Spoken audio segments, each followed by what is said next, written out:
देखो 12th physics chapter number 4 moving charges and magnetism, गतिमान आवेश और चुंबकत्व। नया टॉपिक है दो समांतर धारावाही तारों के बीच लगने वाला बल। मोस्ट इंपॉर्टेंट क्वेश्चन है, कई साल बोर्ड एग्जाम में आया है, 2021 2019 दोनों साल में मिला है। ठीक समझना, ये अपने छत्तीसगढ़ बोर्ड का ही है ना, 2021 और 2019 में। दो समांतर धारावाही तारों के बीच बल, तो और कौन से बोर्ड में पढ़ रहे हैं हम लोग, वही तो है। देखो दो समांतर धारावाही तारों के बीच बल, इसमें हम थ्योरी क्या लिखेंगे, माना दो चालक तार पी क्यू और आर एस है, दो चालक तार पी क्यू और आर एस है, जिसमें क्रमशः I1 और I2 धारा प्रवाहित हो रही है, जिसकी दूरी क्या है, R है। या तो ऐसे लिख सकते हो, माना P Q R S, R दूरी पर स्थित दो चालक तार है जिसमें I1 और I2 धारा प्रवाहित हो रही है। सिर्फ ना हमें इस चित्र के बारे में बताना है, कैसे भी बताओ चलेगा, इधर उधर लिखकर, चाहे पहले धारा को बता दो या दूरी को बता दो या बाद में तार को बता दो, चलेगा, लेकिन बताना ज़रूर है इस चित्र के बारे में, क्योंकि यही चित्र के कारण हम सब कुछ निकालेंगे। माना P Q R S, R दूरी पर स्थित दो चालक तार है जिसमें I1 तथा I2 धारा प्रवाहित हो रही है। इतना याद हुआ, लिख लोगे ना, यहाँ पर इसको लिखाना नहीं पड़ेगा, बस जो यहाँ पर दिख रहा है उसी को देखकर हमें इस लाइन में लिखनी है। समझ आया? पी क्यू और आर एस, आर दूरी पर स्थित दो चालक तार है जिसमें I1 और I2 धारा प्रवाहित हो रही है। ठीक, अब क्रमशः बोल दिया, मतलब पी क्यू में I1 जाएगी, आर एस में I2 जाएगी। ठीक, लाइन से पढ़ेगा I1 I2, और इधर कोई तार ले लेते तो I3 चला जाता। यहाँ तक समझ में आया? अब देखो हम इसको निकालेंगे कैसे। धाराएं जो निम्न प्रकार से प्रवाहित होंगी, धाराएं क्या होंगी, निम्न प्रकार से प्रवाहित होंगी। कैसे प्रवाहित होगा, देखो, जब धाराएं एक ही दिशा में प्रवाहित हो, जब धाराएं विपरीत दिशा में प्रवाहित हो, अलग अलग दिशा में जाएगा। अभी देखो धारा एक ही दिशा में जा रही है कि विपरीत दिशा में जा रही है, एक ही दिशा में जा रही है, तो अभी एक दिशा में जाएगा। इसके बाद कारण ऐसा आएगा, मतलब ना, जो I2 ऊपर जा रही है, I2 क्या होगा, नीचे आ जाएगा, ये तो ऊपर ही जाएगा, या तो अगर ये नीचे आएगा तो ये ऊपर जाएगा। धाराएं विपरीत दिशा बस में जानी चाहिए, लेकिन ये सेकंड कंडीशन बोल रहा है अपना। पहला कंडीशन में हमें क्या पढ़ना है, जब धाराएं एक ही दिशा में प्रवाहित हो, तो धाराएं एक ही दिशा में हमने प्रवाहित कर दिया। क्लियर हुआ ना इतना पॉइंट? सबसे पहले हम क्या लिखेंगे, दो समांतर धारावाही तारों के बीच बल। माना P Q R S, R दूरी पर स्थित दो चालक तार है जिसमें I1 और I2 धारा प्रवाहित हो रही है। फिर लिखेंगे धारा निम्न प्रकार से प्रवाहित होती है, जब धाराएं एक ही दिशा में हो, जब धाराएं विपरीत दिशा में हो। तो पहला पॉइंट लिख लेंगे, जब धाराएं एक ही दिशा में हो, धाराएं एक ही दिशा में, उसका ये डायग्राम बना लोगे। क्लियर हुआ कि नहीं हुआ? अब देखो पी क्यू धारा के कारण, मतलब पी क्यू की धारा के कारण, ये पी क्यू है, इसमें प्रवाहित हो रही है धारा, तो इस धारा के कारण इस पर चुंबकीय क्षेत्र निकलेगा। फ्लेमिंग का दाएं हाथ का नियम पढ़े हो ना, क्या करता है, कागज की तल के लंबवत बल कार्य करता है। दाएं हाथ को इस प्रकार फैलाते हैं अंगूठे को, तो ये क्या बताता है, धारा की दिशा, और ये क्या बताता है, चुंबकीय क्षेत्र की दिशा, तो उसके लंबवत लगता है ना। तो मान लो ये ऐसे धारा बह रही है, देखो इसको ऐसे रखेंगे, अंगूठा क्या बताता है, धारा की दिशा, तो धारा की दिशा बताएगी, तो इस पर लंबवत बाहर की ओर लगेगा, तो बाहर कौन सा गया, आर एस की तरफ गया ना, तो किस पर बल लगेगा, आर एस पर, चुंबकीय बल। समझ में आया कि नहीं आया? आया ना, क्योंकि दायां हाथ का नियम ही यही कहता है कि अंगूठा क्या बताया है, धारा की दिशा, तो धारा की दिशा ये इस प्रकार से ही रखोगे तब धारा की दिशा बनेगी, तो इसके लंबवत क्या होगा, इस तरफ जाएगा, मतलब इधर क्या है, आर एस है। तो पी क्यू में प्रवाहित धारा I1 के कारण, पी क्यू में प्रवाहित धारा I1 के कारण हम किस पर चुंबकीय क्षेत्र निकालेंगे, आर एस पर निकालेंगे। ये इतना तक क्लियर हुआ? पी क्यू में प्रवाहित धारा I के कारण आर एस पर चुंबकीय क्षेत्र, और निकालते किसके कारण चुंबकीय क्षेत्र, धारा के कारण ही तो निकालते हैं ना। ये लाइन क्लियर हुआ कि नहीं हुआ?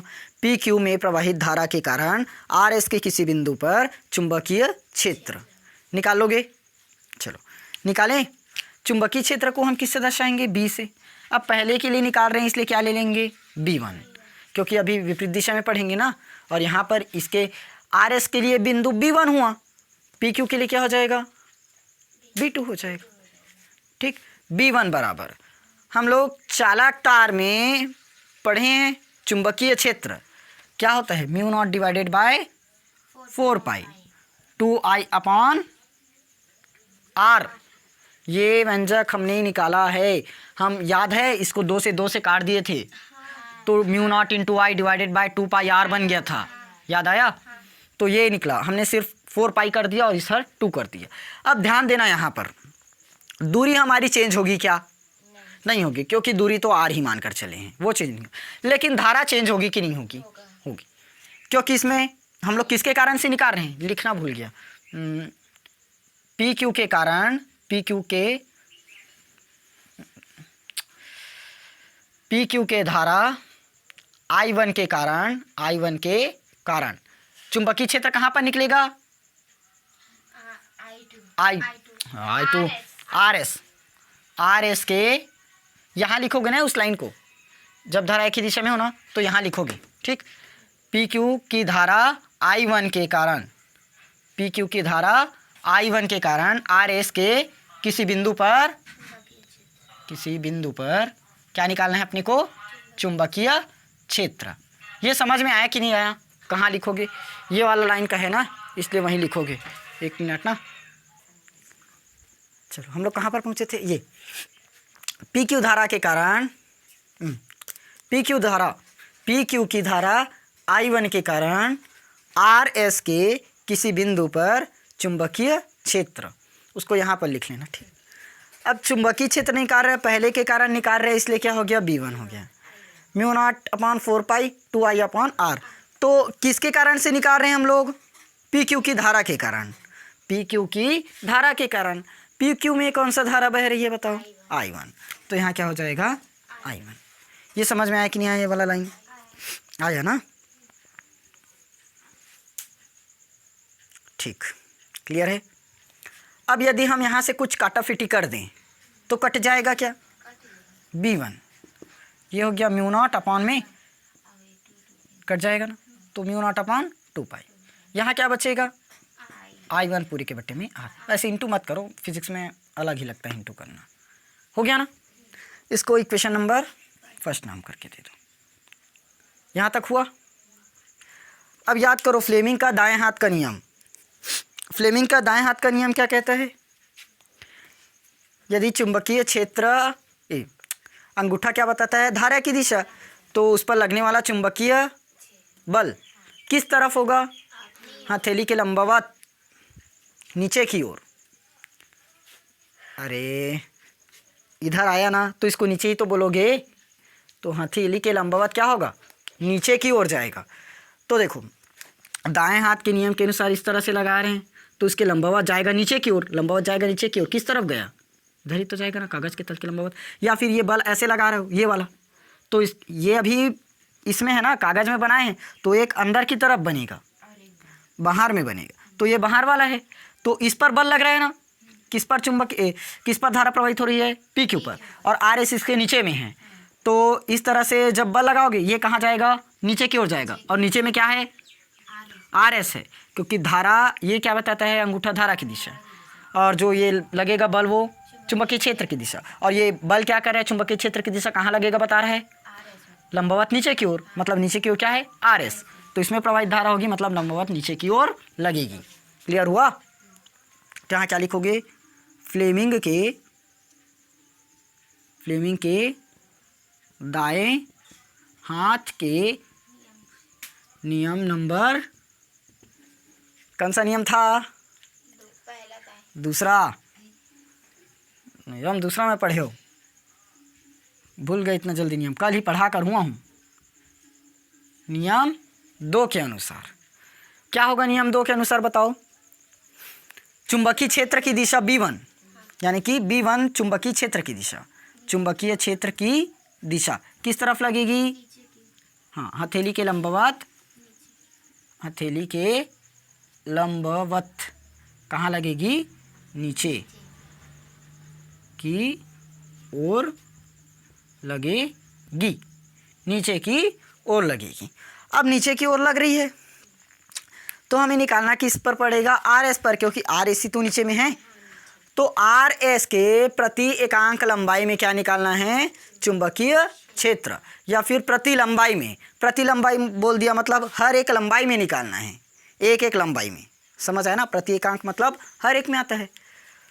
तो RS के प्रति एकांक या प्रति मीटर ना, प्रति एकांक लंबाई में क्या निकलेगा? चुंबकीय क्षेत्र। प्रति एकांक लंबाई में क्या निकालेंगे हम? चुंबकीय क्षेत्र। समझ आया यहाँ तक? इसको मिटाएं, लिखना पड़ेगा ना अभी। यहाँ अभी ना प्रति एकांक लंबाई मत निकालना, सीधा ना एक ही लंबाई कर लेना। आर एस के एल लंबाई पर, आर एस की लंबाई क्या मान लिए? एल। आर एस के एल लंबाई पर चुंबकीय क्षेत्र, आर एस के एल लंबाई पर चुंबकीय क्षेत्र। उसके बाद में निकालेंगे प्रति एकांक का। लिखो इतना पहले, जल्दी लिखना ना। ये देखो, अरे ये मैं चुंबकीय क्षेत्र लिख दिया क्या फिर से? ये चुंबकीय बल निकालना है ना अपने को, बताते भी नहीं हूँ। चुंबकीय बल, देखो बल मतलब F,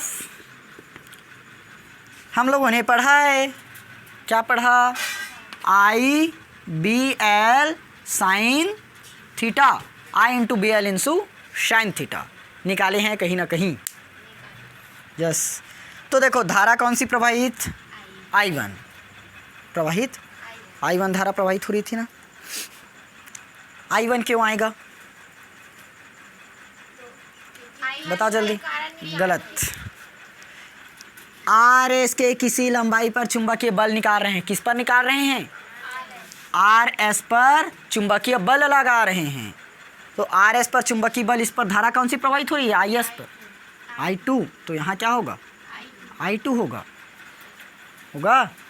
और बी की जगह B1 ही रहेगा, क्योंकि किसके कारण से निकले? B1 के कारण निकाल रहे हैं। देखो हम लोग I1 धारा के कारण आर एस पर क्या निकाल रहे हैं? चुंबकीय क्षेत्र। तो आर एस पर चुंबकीय बल भी लगेगा, और चुंबकीय बल के लिए हम लोग फार्मूला जानते हैं, IBL साइन थीटा। तो आर एस में कौन सी धारा प्रवाहित हो रही है? I2। कौन सा चुंबकीय क्षेत्र लगा? B1। साइन थीटा ये 90 डिग्री होगा कि 0 डिग्री?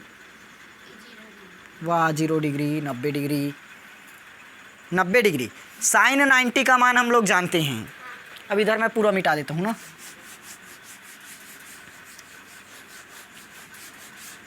साइन 90 का वैल्यू कितना होगा? 0 की 1? साइन 90 का 1, तो साइन 0 का 0। तो यहाँ से हमें F बराबर में क्या मिल सकता है? I1 I2 B1 into L, I1 BL L, I1 B1 L होगा।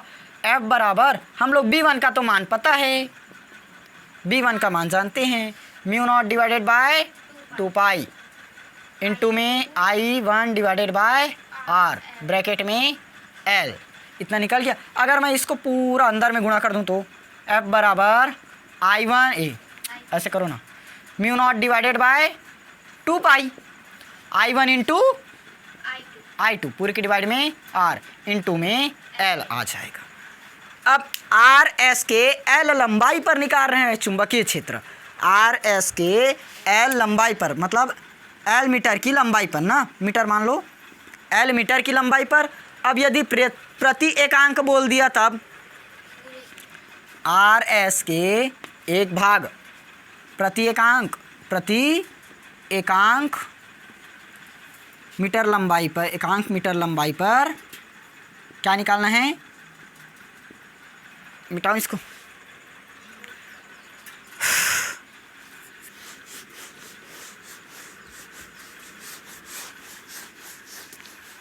क्या हुआ? लंबाई पर चुंबकीय बल, प्रति एकांक लंबाई पर चुंबकीय बल। अब बताओ प्रति एकांक लंबाई पर क्या होगा? देखो F बटे L, प्रति एकांक लंबाई पर चुंबकीय बल आया। अभी L मीटर पर निकाले थे, L मीटर मतलब पूरे तार के लिए था। अब हम तार को 1 मीटर में किए हैं, 1 मीटर मतलब प्रति एकांक मीटर पर, तो इसलिए क्या हुआ? F बटे L। और इधर से भी देख सकते हो F नीचे में आ जाएगा बटे में L, क्या बचा? μ0 2 पाई I1 इंटू I2 पूरे के डिवाइड में क्या निकला? R। ये निकल गया, आया ना। अब ये हमारा व्यंजक निकल गया पहले के लिए। जब धाराएं क्या हो रही थी? एक ही दिशा में प्रवाहित हो रही थी। निकला ना? ये हम इसके पहले कौन सा है, 2 इक्वेशन मानकर चले, 2 इक्वेशन माने हैं कि फर्स्ट बस माने हैं ना, तो इसको क्या मानोगे, इक्वेशन नंबर 2 मान लिए। चलो अब इसके बाद निकालें, मिटाऊं, लिखोगे। अच्छा देखो अभी हमने क्या निकाला था, पी क्यू में प्रवाहित धारा I1, पी क्यू में प्रवाहित धारा I1, इसके कारण से सुनो, पी क्यू में प्रवाहित धारा पी क्यू में प्रवाहित धारा I1 के कारण RS के किसी बिंदु पर चुंबकीय क्षेत्र और उस चुंबकीय क्षेत्र में जो लगने वाला बल था वो बल हमने फाइंड किया एकांक लंबाई पर, एकांक लंबाई पर क्या निकालिए, बल निकला। अब क्या करेंगे, RS धारा के कारण PQ के किसी बिंदु पर चुंबकीय क्षेत्र और उस चुंबकीय क्षेत्र में इस प्रति एकांक लंबाई पर बल निकलेगा। तो मैं यहीं से डायरेक्ट बता देता हूँ क्या होगा, F/L होगा और ये म्यू नॉट डिवाइडेड बाई 2 पाई आएगा, I1 इंटू I2 पूरे के डिवाइड में R ही आएगा, सेम निकलेगा। देखो अब कैसे होगा, पूरा का पूरा आएगा तो सेम ही आएगा। वो निकलेगा कैसे मैं बता देता हूँ थोड़ा सा, पूरा नहीं लिख रहा हूँ ना डिटेलिंग में, सिर्फ समझाते हुए जा रहा हूँ क्योंकि कॉपी में ऑलरेडी नोट कर चुके हो। देखो मैं यहीं से बता देता हूँ। सबसे पहले हमने क्या निकाला था बताओ, पी क्यू तार के कारण RS के किसी बिंदु पर चुंबकीय क्षेत्र निकाला था। अब क्या निकालेंगे, RS के I2 धारा के कारण पी क्यू पर चुंबकीय क्षेत्र। याद है मैं भूल गया था लिखने के लिए, उस लाइन में लिखना करके बताया था, वही वाला लाइन, पी क्यू में प्रवाहित धारा I1 के कारण RS के किसी बिंदु पर चुंबकीय क्षेत्र, मिलाते चलना नहीं होगा। तो अब क्या निकालेंगे, ध्यान देना, RS के कारण, RS में प्रवाहित धारा I2 के कारण PQ के किसी बिंदु पर चुंबकीय क्षेत्र, यहीं लिखे हो सेम लाइन, सिर्फ उसमें PQ और RS चेंज हो गया ना। अब किसके कारण से निकाल रहे हैं हम लोग, RS के धारा I2 के कारण, कहाँ पर निकालेंगे आप, PQ पर चुंबकीय क्षेत्र, मतलब इस बार क्या लेंगे B2, पिछली बार क्या था B1 था, इस बार क्या लेंगे B2। और याद रखो B2 बराबर हमने निकाला है mu naught divided by 2 pi I2 divided by R, पिछली बार I1 लिए थे, था ना I1, ये इतना निकला था। हाँ अब फ्लेमिंग के दाएं हाथ के नियम नंबर 2 के अनुसार, दाएं हाथ के नियम नंबर 2 के अनुसार क्या होता है, जिस तरफ धारा बहती है उसके लंबवत नीचे की ओर कार्य करती है, लेकिन इस बार क्या करेगा, ऊपर की ओर कार्य करेगा। क्योंकि देखो यहाँ पर आ गया ना, I1 धारा इस तरह से प्रवाहित हो रही है और इस तरह से फैलाते हैं ना, चालक तार को पकड़ते हैं तब I1 धारा इसमें प्रवाहित हो रही है। अब क्या लगेगा, ऊपर की ओर, देखो इस तरह से जाएगा, ये I1 धारा ऊपर की ओर गया तो इस पर जो बल लगेगा वो क्या होगा, अब ऊपर की ओर होगा। पहले क्या लगा था, नीचे की ओर लगा था, अब क्या लगेगा, ऊपर की ओर। किसके कारण, RS के कारण। अब फ्लेमिंग के दाएं हाथ के नियम नंबर 2 के अनुसार चुंबकीय क्षेत्र B2 की दिशा कागज के तल के लंबवत ऊपर की ओर होगी। समझ आया, क्या होगा, कागज के तल के लंबवत ऊपर की ओर। तो अब यहाँ पर है तो ऊपर की ओर बल लगेगा, मतलब किस पर बल लगेगा, RS से देख रहे हैं ना, RS के कारण किस पर बल लगेगा, PQ के, क्योंकि वही तो उसके ऊपर में है।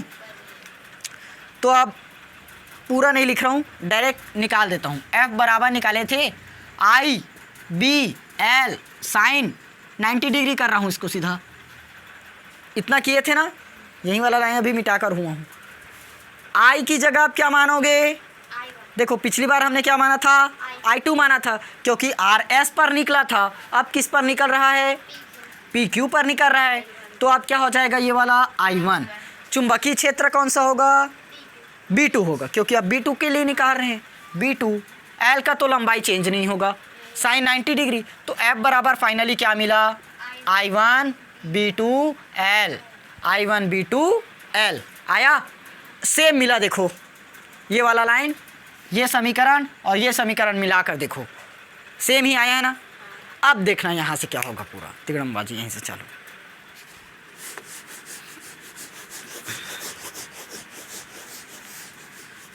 रखते चलो।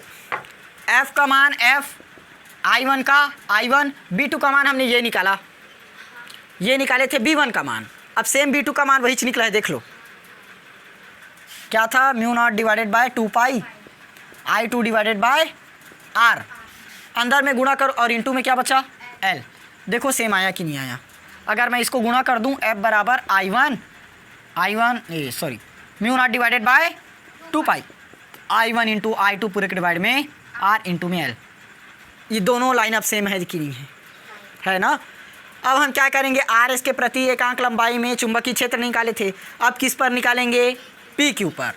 सेम वाला लाइन ये बनेगा, PQ के प्रति एकांक लंबाई पर चुंबकीय क्षेत्र, तो ये निकल जाएगा। दोनों का दोनों सेम निकला। इसको कर लोगे क्या, छोड़ दूँ ना, क्योंकि बीच में मैं थ्योरी बहुत सारा लिखाई नहीं हूँ। बीच में थ्योरी था ना, वहाँ पर फ्लेमिंग के दाएं हाथ का नियम भी लगेगा। कर लोगे इसको, कर लेना। देखना अभी हमने क्या निकाला था, जब धाराएं क्या हो रही थी, एक ही दिशा में प्रवाहित हो रही थी। Mu naught divided by 2 pi I1 I2 divided by R, ये इतना ही तो निकला था, क्या आया था ना। अब समझना, जब दोनों चालकों में धाराएं क्या हो रही है, एक ही दिशा में प्रवाहित हो रही है। दोनों चालकों में धाराएं एक ही दिशा में, इस तरफ भी प्रवाहित, उसमें भी ऊपर की तरफ प्रवाहित। दोनों चालकों में धाराएं क्या हो रही थी, एक ही दिशा में प्रवाहित हो रही थी, हुआ था। तो दोनों चालक तार एक दूसरे को क्या करेंगे, आकर्षित करेंगे। एक ही दिशा में प्रवाहित होगा मतलब दोनों चाल क्या करेंगे, एक दूसरे को आकर्षित करेंगे। मतलब क्या लगेगा, आकर्षण का बल लगेगा। क्लियर हुआ। वैसे अब विपरीत दिशा में प्रवाहित होगा तब प्रतिकर्षण बल लगेगा, अलग अलग हो जाएगा ना। समझ आया कि नहीं आया। जब दोनों चालकों में धाराएं एक ही दिशा में प्रवाहित होगा तो आकर्षण का बल लगेगा। समझ आया। अब क्या निकालना है अपने को, दूसरा ये लिख लोगे ना लास्ट का, जब दोनों चालकों में धाराएं एक ही दिशा में प्रवाहित होगी तो दोनों तारों के मध्य आकर्षण बल लगेगा, या एक दूसरे को आकर्षित करेंगे। समझ आया। अब दूसरा पॉइंट, पहला पॉइंट तो ये था जब धाराएं एक ही दिशा में प्रवाहित हो रही थी। अब दूसरा पॉइंट क्या था, जब धाराएं क्या हो, विपरीत दिशा में प्रवाहित हो, विपरीत दिशा में प्रवाहित हो। क्लियर हुआ। चलो इसका चित्र बनाते हैं। देखो पहले क्या निकले थे, जब धाराएं क्या हो रही थी, समान दिशा में प्रवाहित हो रही है, मतलब एक ही दिशा में। अब धाराएं क्या हो रही थी, विपरीत दिशा में प्रवाहित हो रही है। समान दिशा में प्रवाहित हो रही थी तो दोनों एक दूसरे के साथ क्या बल लगाए थे, आकर्षण बल। इस बार क्या लगेगा, प्रतिकर्षण बल। देख लो साफ साफ पता चल रहा है। पिछले चित्र में बताना भूल गया था, पिछले चित्र में मैं इस तरह से बनाया था, याद होगा तो, और बल को इस तरफ लिया था ना ऐसे। ये F तो आकर्षण बल लग रहा है कि प्रतिकर्षण बल लग रहा है, आकर्षण ना, एक दूसरे की तरफ अट्रैक्ट हो रहे हैं। और ये वाला बताओ, एक दूसरे की तरफ प्रतिकर्षण हो, एक दूसरे से प्रतिकर्षण हो रहा है। ये बल इस एरिया में लगा रहा है इस तरफ, और ये बल उसके विपरीत दिशा में, तो ये इधर जाएगा, ये इधर जाएगा और ये वाला इधर जाएगा। तो आकर्षण की प्रतिकर्षण हुआ ना। एक बल क्या लगाएगा, आकर्षण, और दूसरा प्रतिकर्षण। तो एक ही दिशा में धारा प्रवाहित होगा मतलब आकर्षण बल, दोनों दिशा मतलब अलग अलग दिशा में धारा प्रवाहित हुआ मतलब प्रतिकर्षण बल। हम इसका भी डेरिवेशन सेम निकालेंगे। यहाँ क्या लिखोगे, माना दो समांतर चालक तार, कहाँ लिखा हूँ, PQRS। माना दो समांतर धारावाही चालक तार PQ तथा RS है, जो एक दूसरे से R दूरी पर स्थित है। PQ में I1 धारा प्रवाहित तथा RS में I2 धारा प्रवाहित हो रही है। या तो ऐसे लिख सकते हो पिछली बार जैसे, माना PQ तथा RS दो चालक तार हैं जिसकी दूरी क्रमशः R है तथा इसमें प्रवाहित होने वाली धाराएं I1 और I2 है, लेकिन ये विपरीत दिशा में प्रवाहित हो रही है। पिछली बार एक ही दिशा में प्रवाहित हुआ था, निकला था ना। देखो अब PQ के कारण हम लोग किस पर निकाले थे, RS पर। सेम वैसे ही करेंगे। PQ की धारा, कौन सी धारा भरी PQ में, जल्दी बताते चलो। PQ की धारा I1 के कारण RS के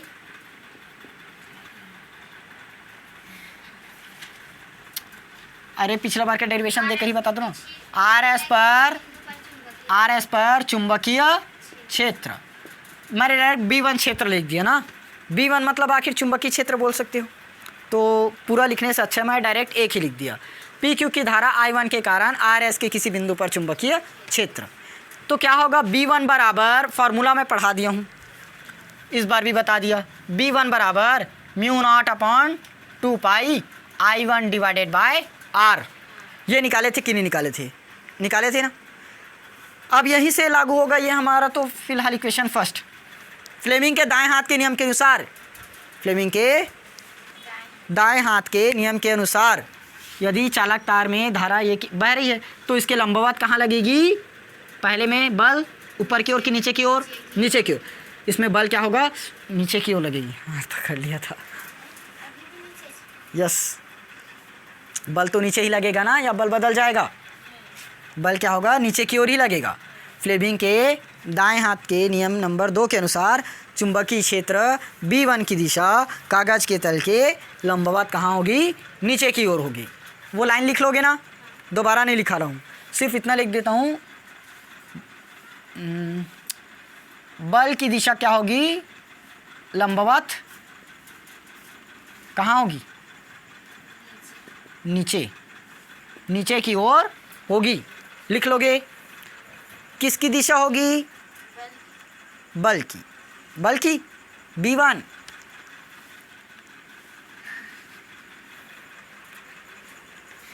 B1 की दिशा कागज के तल के लंबवत नीचे की ओर होगी। चुंबकीय क्षेत्र की, ये बल बताता है कि चुंबकीय क्षेत्र बताता है?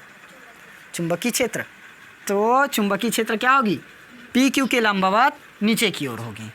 लिख लोगे ना इसको। तो इस पर लगने वाला अब हम क्या निकालेंगे? बल। किस पर निकालोगे बल? PQ पर कि RS पर? RS पर, क्योंकि चुंबकीय क्षेत्र RS पर लगेगा, नीचे की ओर लग रहा है, मतलब RS नीचे में है। RS के L मीटर पर चुंबकीय बल, चुंबकीय बल, चुंबकीय बल क्या निकलेगा? F बराबर पढ़े हैं IBL साइन थीटा। तो साइन थीटा की जगह साइन 90 डिग्री है। पूरा का पूरा कंसेप्ट पहले मैं समझा चुका हूँ ना। अब I का क्या होगा? I2 होगा, क्योंकि RS पर बह रही है धारा, RS में I2। और ये क्या होगा? B1। L का तो L ही रहेगा, नो चेंज। ये कट जाएगा, 1 आएगा तो बचा F बराबर I2 का I2। B1 का मान देखो, B1 का मान μ0 डिवाइडेड बाय 2 पाई और I1 अपान में R इंटू में L। यही सेम निकाले हैं पहली बार। अब क्या निकालेंगे? RS के प्रति एकांक लंबाई पर चुंबकीय बल, प्रति एकांक लंबाई पर चुंबकीय बल। प्रति एकांक लंबाई मतलब F/L होगा ना, प्रति एकांक लंबाई पर बल क्या निकलेगा? μ0 divided by 2 pi I1 into I2 पूरे के डिवाइड में R। और इतना ही तो निकाले थे मेरे ख्याल से। सेम आया ना? ये इक्वेशन थर्ड, अरे सेकंड ना, ये हुआ। यहाँ तक समझ में आया कि नहीं आया? आया? क्लियर है? चलो, अभी किसके कारण से निकाले थे हमने? PQ के कारण RS पर चुंबकीय क्षेत्र। अब RS के कारण PQ पर चुंबकीय क्षेत्र। रुको, सेम वही लाइन लिख रहा हूँ, यहाँ पर लिख लेना। PQ की धारा I1 के कारण, अब RS की धारा क्या होगा? RS की धारा I2, RS की धारा I2, उसके कारण कहाँ? PQ पर, PQ पर चुंबकीय क्षेत्र, PQ पर चुंबकीय क्षेत्र क्या निकलेगा? क्या निकलेगा? B2, B2 बराबर μ0 अपान 2 पाई I की जगह I2, क्योंकि RS के कारण निकाल रहे हैं, I2 डिवाइडेड बाय R आएगा ना? यहाँ तक समझ में आया? अब फिर से लगाएंगे फ्लेमिंग के दाएं हाथ के नियम नंबर 2 के अनुसार चुंबकीय क्षेत्र की दिशा हथेली के लंबवत क्या करेगी, ऊपर की ओर करे। देखो यहाँ पर लगेगा चुंबकीय क्षेत्र, ये तो बताया धारा की दिशा, ये बताएगा चुंबकीय क्षेत्र की दिशा। तो चुंबकीय क्षेत्र क्या करेगी, इसके लंबवत ऊपर की तरफ कार्य करे। और ऊपर में कौन बसा है, पी क्यू, तो पी क्यू पर निकलेगा ना। ये लाइन लिख लोगे तो डायरेक्ट एफ बराबर बता देता हूँ मैं, क्या होगा, I2 की I1 कंफर्म श्योर। हाँ, क्यों I1 आया आप बताओ। क्योंकि चुंबकीय बल इस तरफ हाँ, किस पर कार्य कर रहा है चुंबकीय क्षेत्र, PQ पर, इसलिए I1 आया। और B2 L और साइन 90 डिग्री छोड़ दो, मत लिखो। अब क्या लिखेंगे, एकांक लंबाई पर चुंबकीय बल निकलेगा। तो F बराबर F I1 का I, B2 का मान हमें पता है μ0 2 पाई I2 अपॉन R इंटू में L। तो F बराबर क्या मिला, अरे अभी एकांक लंबाई पर नहीं निकाल रहे हैं ना, पहले तो ये निकालोगे। L लंबाई पर पहले निकालना था ना, तो एकांक लंबाई पर लास्ट में निकाल लेना, इसको सुधार लेना। मैं डायरेक्ट पूरे को एक साथ करके F बटे क्या हो जाएगा, ये L। एकांक लंबाई पर निकाल रहे हैं मतलब F बटे L होगा। μ0 अपॉन 2 पाई I1 I2 पूरे के डिवाइड में R। देखो ये भी सेम आया, चारों का चारों सेम आया ना।